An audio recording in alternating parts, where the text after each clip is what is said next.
Hello everyone, I am Rahul Sandilia, and in this third lecture of Internet of Things, I will discuss the physical design of Internet IoT architecture. That is, what is our physical nodes and how these nodes are connected with each other through various network protocols. So first, let's see what is things in this IoT. The things in IoT usually refers to the IoT devices which have unique identity and can perform remote sensing, actuating, and monitoring capability. So basically, the important point is here it has a unique identity, right? So that we can selectively identify and node and control it, fetch data from that, and these nodes are connected with each other. So IoT device can here I2 when I say IoT devices, that means our end node, which is sensors, group of sensors plus some computing device. So IoT devices can exchange, collect, or process data locally with other connected device and application, or transfer data to centralized servers or cloud-based application backend. So what these devices are doing, they are connected with basically sensors collect data. Physical sensors job is to detect some physical data. For example, temperature sensor detect temperature, humidity sensor detect. The camera is also one type of sensors, very advanced type of sensors. So and there are actuators like alarms, like fire alarms, your motor, or anything else. There are a number of different actuators. So this end device's job is to collect data from sensors or to provide some control using actuators. And these devices are connected with other devices also. And these data either they pass to other local devices, or they pass these data on network to some centralized server or cloud-based application. So IoT device may consist of several interfaces for connections to other devices, both wired and wireless. Mostly nowadays it is wireless because there are large number of sensors, and it is difficult to connect all these with wired. It become a mess. So we prefer wireless connections. These include I/O interface for the sensors, as I said just now, interfaces for internet connectivity. So these devices can be connected directly to the internet. Memory and storage interface, they must have some memories to store the data, and audio video interfaces. They can also have some interfaces for earlier, before the advent of IoT. Basically, as I told in previous lecture, we used to have control panel. So this control panel are nothing but the video interface through which we monitor or control the devices.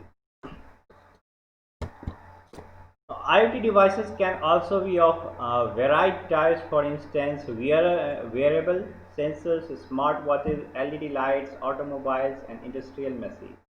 Basically, IoT devices are everywhere.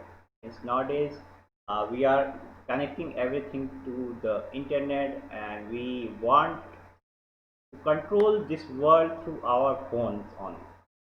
So how can it be possible? It is only possible that if everything is connected to the internet and we can control our. So we want this world in our phone, and IoT is the technology that is going to do that.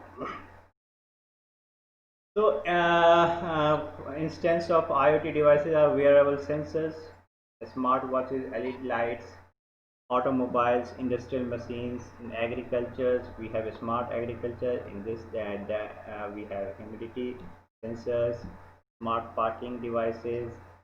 Uh, there are numbers of IoT devices and various other types. Some work in extreme conditions. Some are deployed in extreme conditions, weather conditions, like say in Antarctica. Some sensors There are antennas and sensors in Antarctica also, or in a nuclear power plant, in boilers, check the temperature. So these are extreme. So from extreme conditions to our household devices, for example AC, there are numerous of IoT devices, and that's why there are a number of ways, different ways in which it can be connected. There are a number of different protocols, networks suited for one device or other devices. So here is an IoT end node example. Here it is Texas Instruments, the chip. You can see in the center, this chip is basically uh, Texas Instruments CC3 CC2650. Uh, eh, this chip contains both the computing device, that is some microcontroller, and it has also uh, protocol for local personal area network, ZigBee, and we can see BLE. BLE means Bluetooth low energy. Bluetooth low energy, that is important. Nowadays, Bluetooth 5 is in trend, and Bluetooth low, and using Bluetooth low energy, you can form a mesh network. So it is very very important for the IoT devices.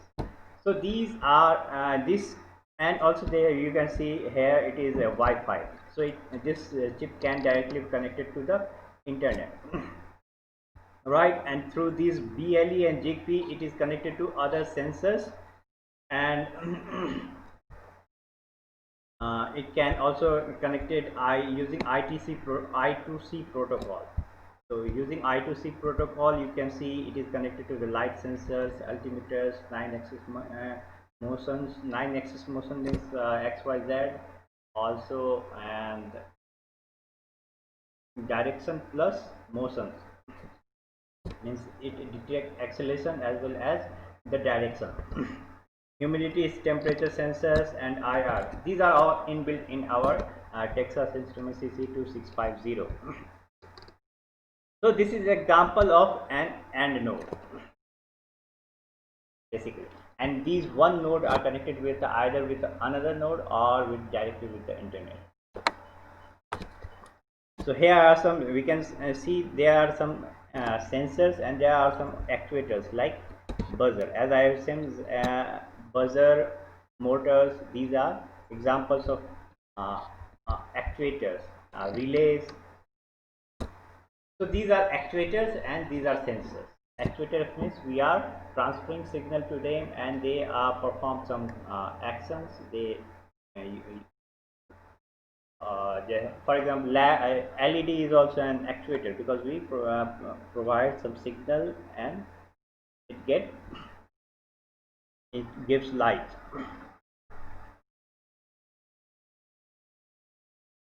Next, these nodes are connected with each others with various and other nodes. So there must have some protocol for communications. So we are following the layered network protocols. The first layer you can see is the link layer. So if you remember your computer network class, link layer protocols determine how data is physically sent over the network's physical layer or medium. That medium can be a radio wave, that medium can be a coaxial cable or copper wire. Link layer determines how packets are coded and signaled by hardware devices over the medium to which the host is attached. So basically, what will be the configuration of our bits, the network bits, data bits that we are transferring over the physical medium? That is decided by the link layer. Here, the MAC address is important. For example, what will be the bit rate?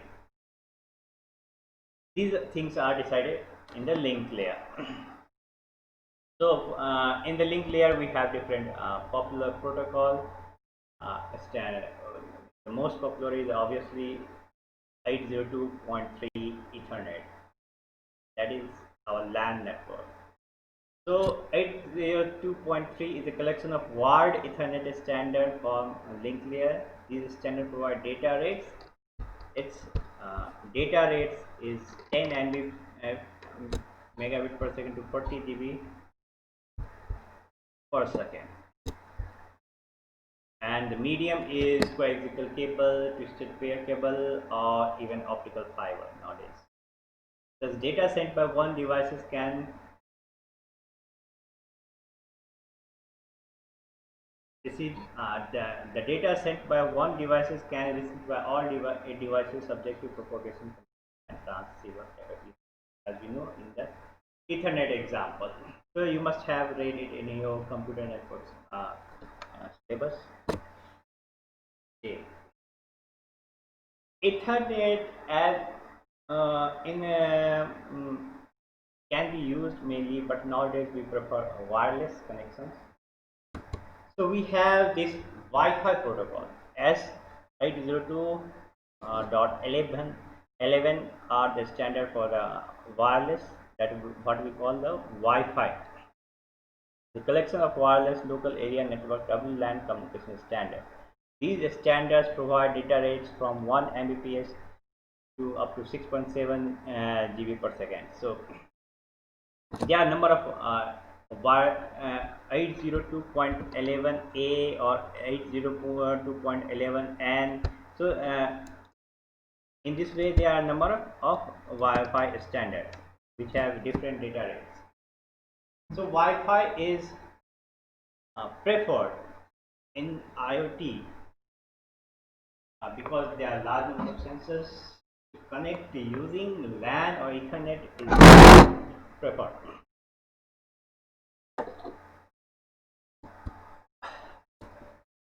Another one is the 802.16 WiMAX is provided for the long range broadband standard.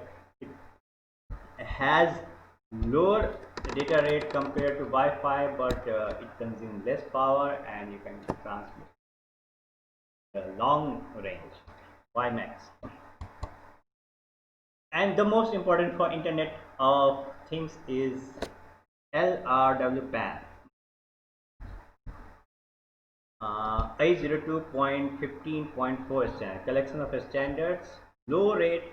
So it has features, it has low rate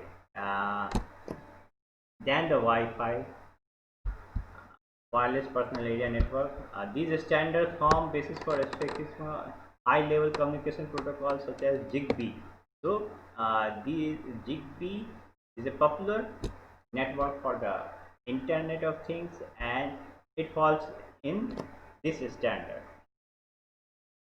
LRWPAN standards provide data rate from 40 kbps per second to 250 kb per second. It is fairly very low compared to Wi-Fi. So these are not problem because sensors although produce data continuously, but the data are less voluminous. For example, although there are sensors like camera produce large volume data, but most of the sensors produce for camera. Again, this protocol is not feasible, that we use Wi-Fi, but for a number of sensors like humidity sensors or temperature sensors, we don't need large data rate like Wi-Fi. So again, they have power constraint. So these different protocols suited for different scenario. So these standards provide low cost. It is low cost, so we can have a large number of sensors connected to it, and low speed communication for power constraint devices. So one like temperature sensors, humidity sensors. In suppose in a smart agriculture, we want to deploy humidity, soil humidity. So the field is large. We can deploy large number of devices. For them, connect with the Wi-Fi is not feasible. So these networks are these protocols are made for such kind of cases. Basically, if you have to divide protocol, you can say there are some non-IP based communication. I will say another non-IP based communication and IP based personal area network. And in the last, there is cellular network, 2G, 3G, 4G. Nowadays, in this book, only 4G is mentioned, but nowadays 5G is popular, and 5G is very popular uh, as far as IoT is concerned, because it will change, bring revolution in the IT technology. Everything will be connected with this, because it has wide spectrum and number of devices directly connected to the 5G can be used. So basically, once we deploy 5G, everything can communicate with the other thing. For example, a vehicle can running on the road can communicate with the other vehicles, and uh, can regulate their speed or monitor the traffic ahead. So 5G will basically revolutionize the IoT technology. Uh, so these are basically link layer protocols. We can see in this figure there are a lot of things. We have a RFID UHF. Here on x-axis it is the range, and on y-axis it is the data rate. So we can trace RFID, which has low range and low data rate. RFID card we use in a smart card, RFID technology. Then NFC devices. This is also near field communication. This is also used in a smart card. NFC, which has very low range. Basically, it works by touch. RFID, you can detect it by some distance. And NFC card, basically we have to touch this card, but it has a little more data rates. Then important protocols are Bluetooth, Zigbee, and Z-Wave. The Bluetooth, you should point. We can point Bluetooth 5 and Zigbee Z-Wave. As I said, these are used to make the mesh type of network. Again, important thing is here, it is Bluetooth 5. So Bluetooth 5 is the latest standard, and it is important. It was not possible before that. Bluetooth 3, Bluetooth 4 was not capable to form mesh network with the devices. It is the Bluetooth 5, and also BLE mesh. It is a low energy Bluetooth. Earlier, the Bluetooth has more consume more power. So it is important for IoT. It is nowadays every phone has only Bluetooth 5. So Bluetooth 5 is important. So these basically are non-IP based communications. We can see in this box. Then if we increase our speed, we can see here all these are basically Wi-Fi standard. 802.11a, 802.11b. These are the Wi-Fi standard. Basically 802.11n.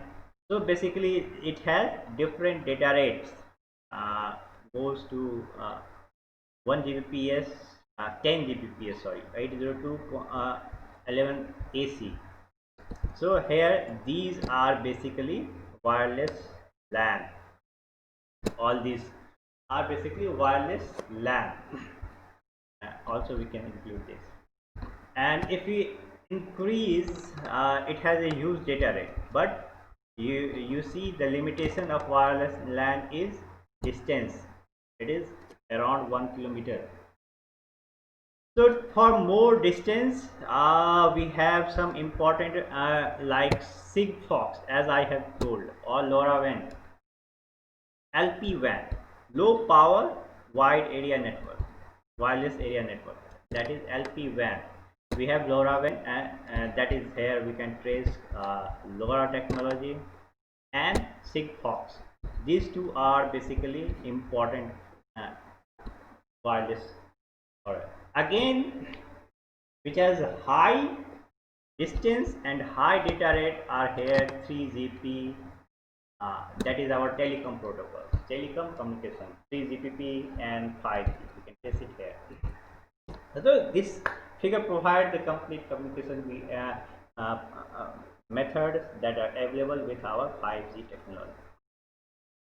Sorry, that are these available for our IoT technology. So network next becomes the network or slash internet layer. So what network layer is are responsible for sending IP data ground from source network to destination network. This layer performs the host addressing and packet routing. Datagram contain the source and destination addresses which are used to route them from source to destination across multiple networks. We have already read it in our previous subjects network layer. So how this addressing is done? Basically using IP. So we have IP4, which is 32-bit IP, and it has a limitation that only this number of device can be connected. Next we have IP6 that increase the number of devices manifold. So basically, if you can guess, there are large number of IoT devices, so IPv6 is preferred. But also IPv6 is not suited for, it is basically a device for our personal computer. So therefore we have this 6 low WPAN IPv6 over low power wireless personal area network. These are designed, special design, say IPv6 for low power, and we use this for network and internet layer in IoT based. This is the end of this lecture. I hope you have enjoyed it.